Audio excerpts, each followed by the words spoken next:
In the early 1990s, Somalia collapsed into civil war after its central government fell.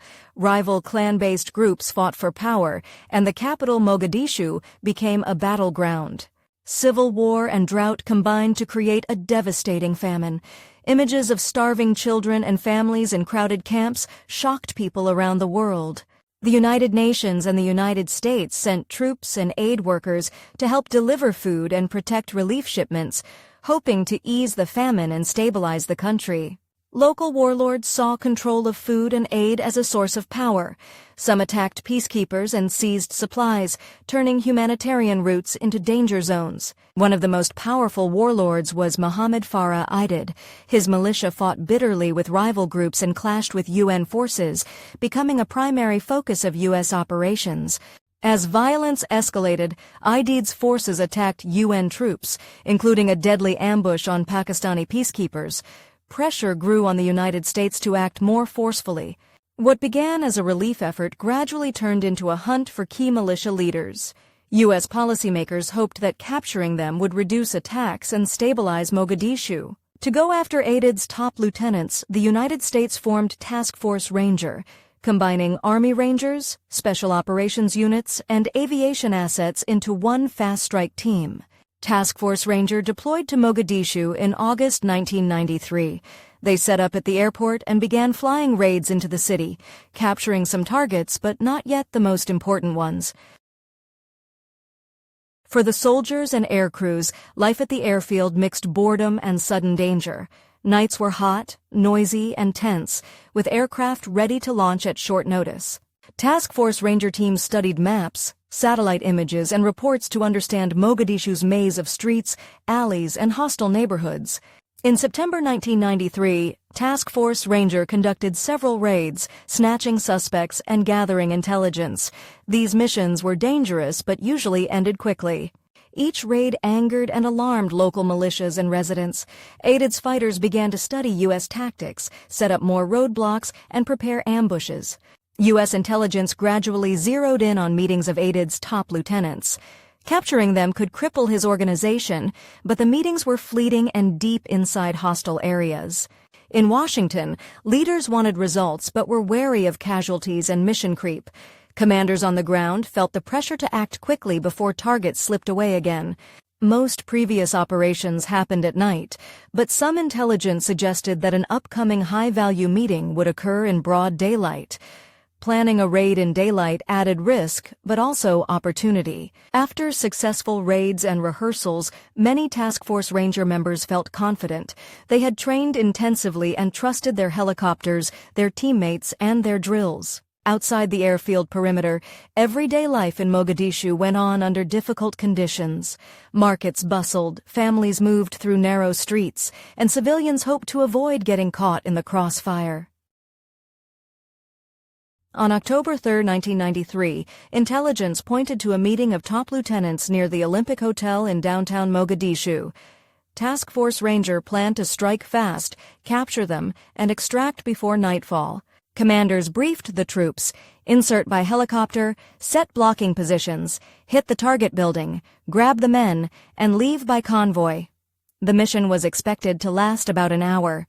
That afternoon, soldiers boarded Blackhawks and Little Birds. Pilots reviewed their routes, and crews did one last check of weapons, radios, and medical gear. Rotors roared as the helicopters lifted off in formation. From the air, the city looked like a jumble of low buildings and dirt roads, hiding both danger and the target below. Little Birds dropped special operators directly next to the target building, while Blackhawks inserted rangers at nearby intersections to block approaches and exits. The initial assault surprised many inside the compound. Within minutes, Task Force Ranger teams had secured key rooms and began detaining suspected lieutenants. Soldiers collected weapons, radios, and documents along with detainees. Intelligence officers would later examine these items to better understand Aidid's network. As the raid unfolded, armed militia members and angry civilians began converging on the area.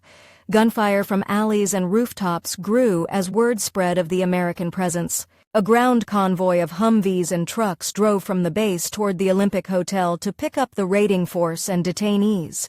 Drivers and gunners knew the route could quickly turn hostile. Despite the growing noise and resistance, many on the mission still expected to be back at the airfield in time for evening chow. Few imagined how long the fight would last. As helicopters orbited overhead, Black Hawk Super 61 was struck by a rocket-propelled grenade. The damaged helicopter spun and crashed into the city, instantly changing the mission from a raid into a rescue. The crash stunned the force. Commanders quickly diverted soldiers toward the site, knowing that any survivors would be surrounded by hostile fighters within minutes. Teams on the ground fought their way to Super 61's wreckage and formed a defensive perimeter. They used nearby buildings and walls for cover while checking on the crew. Militia fighters poured fire into the crash site from windows, rooftops, and side streets. U.S. soldiers responded with disciplined bursts, trying to distinguish combatants from civilians. Not long after the first crash, another Black Hawk Super 64 was also hit and went down in a different neighborhood. The number of isolated Americans in the city suddenly doubled. Small groups of rangers and special operators near the second crash site found themselves badly outnumbered. Their mission narrowed to a single goal: keep the pilots and crew alive as long as possible. Helicopters providing overwatch faced heavy ground fire and had to stay moving. Pilots and door gunners did what they could to suppress militia positions while avoiding becoming easy targets. Combat medics worked in alleys and ruined rooms, treating wounded soldiers with limited supplies while bullets cracked nearby. Every bandage and tourniquet mattered. As the sun dropped lower, it became clear that the mission would not end in an hour. Task Force Ranger was now deeply committed inside Mogadishu and would have to dig in for a longer fight. Many Somali civilians found themselves trapped between U.S. positions and militia fighters, trying to protect their families and avoid the bullets flying through their neighborhoods. The ground convoy trying to reach the crash sites came under heavy fire and frequent roadblocks. Narrow streets and confusing turns made it hard to follow the planned route. Drivers and commanders struggled with incomplete maps and street names that did not match reality. Some vehicles got lost or separated, fighting their own battles far from the main force. At certain intersections, convoy vehicles were pinned down by intense fire from multiple directions. Gunners had to engage quickly just to keep the convoy moving at all. Radio traffic was chaotic as multiple elements reported contact, casualties, and changing positions. Commanders tried to sort out which units were where under constant pressure. At Super 61's crash site, defenders continued to repel attacks. They moved between positions, used walls and corners, and coordinated with helicopter fire support overhead. The second crash site was even more isolated. The small team there faced waves of militia fighters and could hear the sounds of distant battles but had little direct support for hours. Somali militia fighters used their knowledge of the city, rooftops, alleyways, and courtyards to strike quickly and then disappear, making them difficult to root out. Some Somali civilians tried to guide wounded away from danger or bring water to those in need, while others simply hid and prayed that the fighting would pass them by. As day turned to night, tracers and flares lit the sky above Mogadishu. Both sides prepared for fighting in darkness, where confusion could grow even worse. U.S. commanders requested additional help from UN forces and armored units to break through to the trapped soldiers, knowing they could not hold forever without relief. When darkness fully settled, the battle did not stop. Gunfire echoed in the streets as both sides used small flashes, muzzle bursts, and headlights to find each other. At the crash sites and blocking positions, soldiers counted remaining ammunition and medical supplies, knowing they had to make every magazine and bandage last until help arrived. Heavy armor and UN forces were assembled to punch through the city and reach the trapped Americans. Coordinating multiple nations, vehicles, and routes was a complex challenge. A large rescue convoy composed of U.S. Quick Reaction Forces, Pakistani tanks, and Malaysian armored vehicles rolled toward the city center, braced for intense resistance. The rescue column smashed through roadblocks and pushed aside obstacles, using firepower and armor to get through streets that had stalled lighter vehicles earlier in the day. The convoy reached positions near the first crash site, picking up wounded and reinforcing the defenses. For those soldiers, the sound of heavy armor arriving was a huge relief. The second crash site, where a small group had held out against overwhelming odds, remained extremely dangerous. Their stand is remembered as one of the most intense episodes of the battle. Along with wounded soldiers, the force also had to move detainees and carry away as many casualties as possible, packing vehicles and stretchers before attempting to leave the area. Some soldiers who could not fit into vehicles had to move on foot towards safer positions, running and walking through hostile streets in what became known as the Mogadishu Mile. As dawn approached, the rescue convoy and remaining troops finally made it back to friendly lines. The mission had lasted far longer than planned and had come at a heavy cost. In the aftermath, U.S. commanders and soldiers counted the dead and wounded. The loss of friends and teammates left deep scars on everyone involved. Many Somalis, fighters and civilians alike, were killed or wounded in the battle. Families in Mogadishu mourned loved ones and tried to rebuild homes damaged in the fighting. Photographs and video of burning vehicles, crashed helicopters, and bodies dragged through the streets shocked viewers around the world and in the United States.